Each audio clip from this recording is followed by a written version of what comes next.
Start more US based ఈ learning platform. మీరు కూడా స్లాట్ బుక్ చేసుకోవాలంటే ఈ నెంబర్కి కాల్ చేయండి. నమస్కారం డాక్టర్ శ్రీ ఆచార్య నందకృష్ణ స్వామి. నమస్కారం sir. Thank you so much. 600 episodes దాటిన తర్వాత ఆడియన్స్ పాయింట్ ఆఫ్ వ్యూ నుంచి చూసేటప్పుడు ఒక గ్రాండ్ ఎపిసోడ్ లాంచ్ అంటే మనం ఎక్కడెక్కడో శాటిలైట్లో చూస్తాం ఉన్నాయి. యూట్యూబ్లో మాత్రం ఇటువంటి ఎపిసోడ్స్ ఇంకెక్కడా దొరకవు అనమాట. క్వాలిటీ ఎపిసోడ్స్ ఎక్కడ అంటే మనీ ఎపిసోడ్స్ ఇక్కడే దొరుకుతాయి. Thank you. So thank you so much. అంత మంచి సబ్జెక్ట్ని ఎలివేట్ చేసి తీసుకొని ఇక్కడ దాకా తీసుకొని వచ్చినందుకు ప్రతి ఒక్కరి జీవితాన్ని ఈజీ చేసేసారన్న. ఆర్థిక జీవితాన్ని మాత్రం ఈజీ చేశారని చెప్పి చాలా ఈజీ. భయపడట్లేదు, ఎవరు కూడా దేనికి భయపడట్లేదు, ఖర్చు పెట్టాలని భయపడట్లేదు. డబ్బు ఎలా వస్తుందంటే ఎలాగైనా వస్తుందని వాళ్ళే చెప్తున్నారు. ఇప్పుడు మనం క్లాస్లో అడుగుతాం కదా, డబ్బు ఎలా వస్తుంది అనుకున్నారంటే ఎలాగైనా వస్తుంది సార్, ఇన్ని వీడియోలు చేశారు కదా, ఒక ధైర్యాన్ని ఇవ్వగలిగాం. అవును, thank you so much sir. అయితే 603వ ఎపిసోడ్ ఈ వీడియోలో ఏం చెప్తున్నారు? ఇక్కడ భౌతిక ప్రపంచంలో జరిగేటువంటి ఆవిష్కరణలకు కారణం సైన్స్ కాదు, కేవలం మీ సుప్త చేతనాత్మక మనసు అని చెప్పేసి విలియం జేమ్స్ అంటారు. ఎంత అద్భుతంగా చెప్పాడంటే ఆయన, మనం ఏమనుకుంటామంటే ఇవన్నీ ఆవిష్కరణలు ఎలా జరిగినాయంటే మనసు మానవుడి యొక్క మేధస్సు వల్లనో లేకపోతే సైన్స్ వల్లనో ఇవన్నీ కనిపెట్టడం జరిగింది అనుకుంటారు. కాదు, దాని వెనకాల ఎవరు ఉన్నారంటే మీ సుప్త చేతనాత్మక మనసు. అప్పుడు మనకి ఐన్స్టీన్ ఉన్నాడు, ఇలాంటి గొప్ప గొప్ప సైంటిస్టులు ఉన్నారు. అలాగే మనకి మన శకుంతల దేవి ఉంది, మనకి హ్యూమన్ కంప్యూటర్ అని చెప్పేసి భానుప్రకాష్ గారు ఉన్నారు, మనకి హ్యూమన్ క్యాల్కులేటర్ అని చెప్పేసి. ఇట్లా వీళ్ళందరినీ తీసుకున్నప్పుడు వాళ్ళు చేసే అద్భుతాలు మనకు ఆశ్చర్యంగా అనిపిస్తాయి.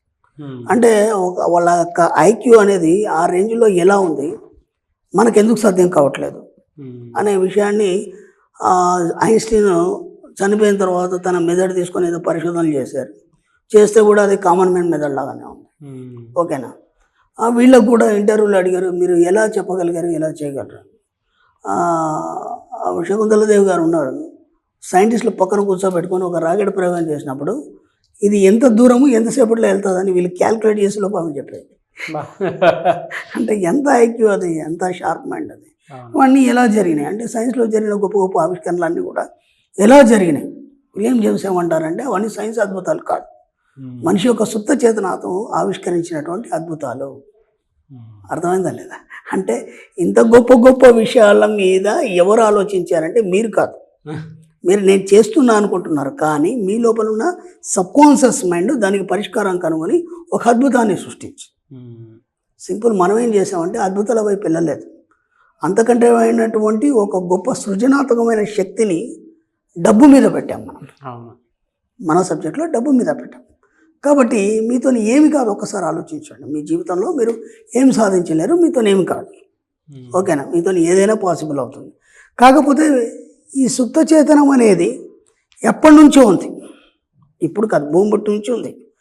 కానీ దాన్ని మీరు గమనించలేదు, అంతే. మీరు దాన్ని గమనించలేదు. ఈ యొక్క ఏదైతే ప్రాసెస్ ఉంది ఇది ఎప్పటి నుంచో ఉంది, దాన్ని మీరు గమనించలేదు. మనం గతంలో ఒక వీడియోలో చెప్పుకున్నాం బ్రహ్మ సృష్టి ఎలా చేశాడు. ఓకేనా? శ్రీ మహావిష్ణువు నాభి నుంచి ఉద్భవించినటువంటి బ్రహ్మ ఆయన చూసి అయ్యా ఆజ్ఞ అన్నాడు. ఆయన అన్నాడు సృష్టి చేయమన్నాడు. ఓకేనా? సృష్టి ఎలా చేయాలి? కళ్ళు మూసుకొని కూర్చో అన్నాడు, అంతే, ఇంకేం మాట్లాడలే. కళ్ళు మూసుకున్నాడు, భూమధ్యంలో దృష్టి పెట్టాడు, మౌనం వహించాడు. కొన్ని సంవత్సరాలు గడిచిపోయింది, కొన్ని వేల సంవత్సరాలు గడిచిపోయిన తర్వాత మనసు ప్రశాంతత వచ్చింది. ఫస్ట్ సృష్టి అనేది ఎప్పుడు జరుగుతుందంటే ముందు నాకు కావాల్సినవి సృష్టించుకోవడానికి నీ మనసు అనేది ముందు పీస్ఫుల్ అయిపోవాలి. అందుకే మనకు మెడిటేషన్లో గొప్ప వాళ్ళు ఏం చెప్తారంటే మనసు ప్రశాంతత చెందాలి అని చెప్తారు. ఓకేనా? అక్కడ అయిపోయిన తర్వాత ఏమవుతుందంటే మనకు ఇంకా ఎలాంటి ఆలోచనలు ఉండవు.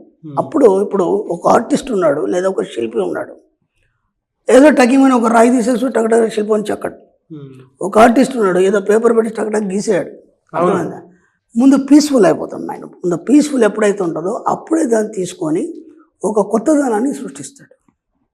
కాబట్టి మీరు ఒక ఆర్టిస్ట్, మీరు ఒక శిల్పి, మీరు కూడా ఏం చేస్తారంటే ముందు ప్రశాంతత కావాలి. ఇప్పుడు ఏమైంది, జస్ట్ అలా చూస్తూ ఉన్నాడు, ఇలా గుట్టలు అయితే బాగుండు, గుట్టలు వచ్చేసినాయి, ఇలా చెట్లు అయితే బాగుండు, చెట్లు వచ్చేస్తాయి, నదులు అయితే బాగుండు, నదులు వచ్చి ఈయన ఏమనలే అనుకున్నాడు, అంతే, అక్కడ సృష్టించబడ్డాడు. దీనికి ఒక గురువుగారు ఏం చేశారంటే ఒకతను వచ్చాడు. వచ్చిన తర్వాత నాకు ఒక మార్గం చూపించండి నా జీవితానికి అన్నాడు. ఈయన అన్నాడు కదా, ఆ పంచి ఆ పలానా గుట్ట కనిపిస్తుంది కదా, అక్కడ వెళ్ళి కుటీరం నిర్మించిరా. ఓకేనా? సరే, ఈయన కష్టపడుతూ ఆ గుట్ట ఎక్కాడు, కొండెక్కాడు, అక్కడక్కడ రాళ్ళను సేకరించాడు, అక్కడ ఉన్న చెట్ల కర్రలు సేకరించాడు, చక్కగా కుటీరాన్ని నిర్మించి వచ్చాడు. వచ్చిన తర్వాత కుటీరం నిర్మించాను సార్, ఇప్పుడు వెళ్ళి కూలగొట్టరా అన్నాడు. ఈయన వెళ్ళి మళ్ళీ కూలగొట్టొచ్చాడు. ఇట్లా 10-20 సార్లు అయిపోయింది. అయిపోయిన తర్వాత ఇప్పుడు మళ్ళీ వెళ్ళి కట్టరా అన్నాడు. కట్టేశాను సార్ అన్నాడు. అదేంటి? అయిపోయింది సార్, అక్కడ కుటీరం అయిపోయింది. ఎందుకు? అన్నిసార్లు కట్టి తీసేయడం వల్ల ఏ కర్ర ఎక్కడుంది, ఏది ఎలా ఉంది, మొత్తమైన పిక్చర్ అనేది వాళ్ళ సబ్ కాన్షియస్ మైండ్లో వచ్చేస్తుంది. అవును. ఇప్పుడు ఈ ఊహ ద్వారా కూడా నిర్మాణం జరిగిపోతుంది. అర్థమైంది? కాబట్టి ఇక్కడ ఏంటంటే మీలో ఉన్నటువంటి సృజనాత్మక శక్తికి ఉన్నటువంటి అద్భుతాలు, సుప్త చేతనానికి ఉన్నటువంటి అద్భుతాలే ఈ సృష్టిని క్రియేట్ చేసాయి. కాబట్టి మీకు కావాల్సిన వాటిని జస్ట్ ప్రశాంతంగా కూర్చోండి, జస్ట్ ఆలోచించండి, అవి ఎలా ఉంటాయో ఊహించండి, ఆటోమేటిక్గా ఇక్కడ డిజైన్ అనేది రెడీ అయిపోతుంది. విశ్వం అనేది మీరు ఊహించిన మరుక్షణం డిజైన్ రెడీ చేస్తుంది. కానీ దాన్ని ఎక్కడ కూడా మీరు డిస్టర్బ్ చేయరు. ఒకటి అనుకున్నారు, దాన్ని పరిపూర్ణంగా సంపూర్ణంగా ఆ కళను చూడండి. అలా చూసినప్పుడే సంపూర్ణంగా చిత్రం అనేది తయారవుతుంది. అప్పటిదాకా తయారు కాదు. ఆ మధ్యలో ఉన్న డిస్టర్బ్ చేస్తారు, అది డిస్టర్బెన్స్ అయిపోతుంది. ఇది అయిపోయింది, ఇంకేం కావాలి? ఇలా మీకు మీరే సృష్టించుకోండి. ఎందుకంటే మనం క్రియేటర్ అని చెప్పుకున్నాం. అక్కడ బ్రహ్మ ఎవరు కాదు, మీరే. కాబట్టి ఆయన ప్రశాంతం కూర్చోండి. అక్కడ ఏం చెప్పాడు? కళ్ళు మూసుకోమన్నాడు, భూమధ్యంలో దృష్టి పెట్టమన్నాడు, మౌనం వహించమన్నాడు. భూమధ్యంలో ఎందుకు దృష్టి పెట్టాలి? ఇప్పుడు మీరు ఒక వస్తువు పోయింది, మీ ఇంట్లో ఒక వస్తువు పోయింది, కనిపించట్లేదు. ఉదయం లేవగానే సింపుల్గా ఏంటంటే మనకు కరెక్ట్ ఆఫీస్కి బయలుదేరే ముందు కీ దొరకదు, మనకి కీ దొరకదు. ఏమంటే కీ ఎక్కడని ఎత్తాం. ఎతికినప్పుడు అది ఎవరికి దొరుకుతుంది? మ్యాక్సిమం మీ ఇంట్లో మీ ఆవిడకే దొరుకుతుంది అది. అవునా కదా? అవి ఎక్కడి నుంచి ఎత్తుకొని ఇటువంటి కీ అని ఇస్తుంది. అప్పటిదాకా మీరు ఏం చేస్తారు? ఆలోచిస్తారు. లేదంటే ఒక సమస్య వచ్చింది, ఆ సమస్య ఎలా సాల్వ్ కావాలని ఆలోచించినప్పుడు ఏం చేస్తారు? మీరు ఇలా పైకి తల పెట్టేసి భూమధ్యంలో బ్రుకిట్లు మూడేస్తారు. మీరు ఆలోచనలో బ్రుకిటి మూడేస్తారు. ఇమ్మీడియట్లీ ఏమవుతుందంటే మీకు సంబంధించిన సమాచారం అంతా మీ పైనల్ గ్లాండ్లో ఫిక్స్ అయి ఉంటుంది. పక్కన పిట్యూటరీ గ్లాండ్లో స్టోరేజ్ ఉంటుంది. ఇప్పుడు మీరు ఇలా భూమధ్యంలో దృష్టి పెట్టగానే వెళ్ళి పైనల్ గ్లాండ్ని టచ్ చేస్తుంది. టచ్ చేయగానే పిట్యూటరీ గ్లాండ్ని అది ప్రెస్ చేస్తుంది. పిట్యూటరీ గ్లాండ్లో ఆ వస్తువు ఎక్కడ ఉందో దీనికి చెప్తుంది. చెప్పగానే మీకు జ్ఞప్తికి వస్తుంది ఏమంటే, ఓహో ఆ పలానా దగ్గర ఉంది, అక్కడ ఉంటుంది చూడండి. లేదంటే ఆఫీస్లో మర్చిపోయాను, అర్థమైందా? లేదంటే ఈ సమస్య పరిష్కారం ఇది, అర్థం. ప్రతిదీ కూడా మీ యొక్క ఇన్నర్ మైండ్లో నిక్షిప్తమై ఉంటుంది. దాన్ని బయటికి తీయాలంటే మీరు ఏం చేస్తారు? కళ్ళు మూసుకొనా, లేదంటే ఇలా పైకి దృష్టి పెట్టా, భూమధ్యంలో దృష్టి పెడతారు, ఆటోమేటిక్గా మీకు సమాధానం దొరికిపోతుంది. ఇక్కడ మనం అదే చేస్తున్నాం. మీ జీవితానికి సంబంధించినటువంటి సమస్యల పరిష్కారం కావాలంటే మీ పైనల్ గ్లాండ్ని లేపాలి.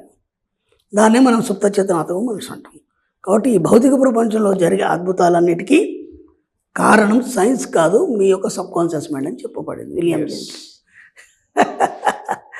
గ్రేట్ నాలెడ్జ్ అండి. అంటే మనం కొన్ని విషయాలు చదివేటప్పుడు తెలియకుండానే మానసిక ఆనందము, బలము రెండు వస్తాయి. మీరు మాట్లాడేటప్పుడు ఏ పదాలు ఒక్కొక్క పుస్తకాల్లో కనుకుంటే ప్రశాంతంగా ఎవరూ లేని టైంలో మనల్ని మనం చదువుతూ ఉంటే అది ఎంత గొప్ప బలాన్ని ఇస్తుంది అని అంటే, ఆర్థిక బలంతో పాటు మానసిక బలంతో పాటు సామాజిక బలం కూడా తెలియకుండానే వచ్చేస్తూ ఉంటుంది. మనం ఏదైనా సరే మీరే సృష్టించుకుంటారు. ఆరా అంటే ఒక మెడిటేషన్ నుంచి కొన్ని ఆలోచనలు ఫిల్టర్ అయిపోయి బయటకు వచ్చిన తర్వాత మనిషి మాట్లాడేటప్పుడు ఎలా ఉంటుందో అంత ఇదిగా ఉన్నాయన్నమాట మీరు మాట్లాడిన విషయాలు. Thank you so much doctor Shri Acharya Ananthakrishna Swamy గారు. థ్యాంక్ యూ అండి.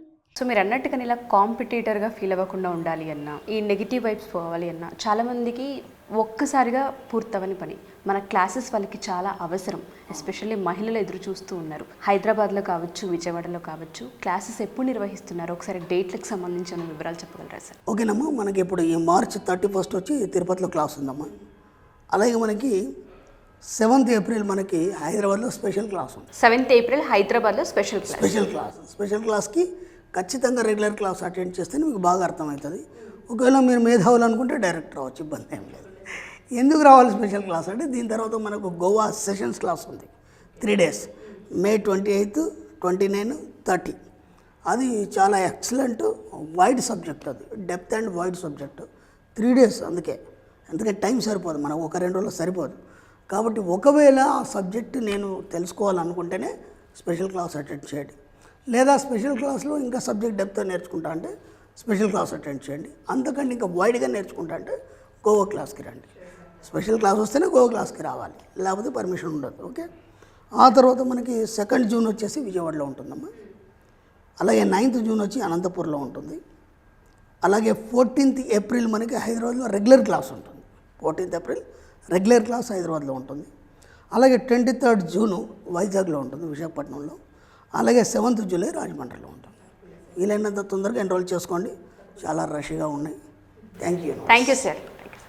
సుమన్ టీవీలో మీ పర్సనల్ అండ్ బిజినెస్ ప్రమోషన్స్ కోసం కింది నెంబర్కి కాంటాక్ట్ చేయండి.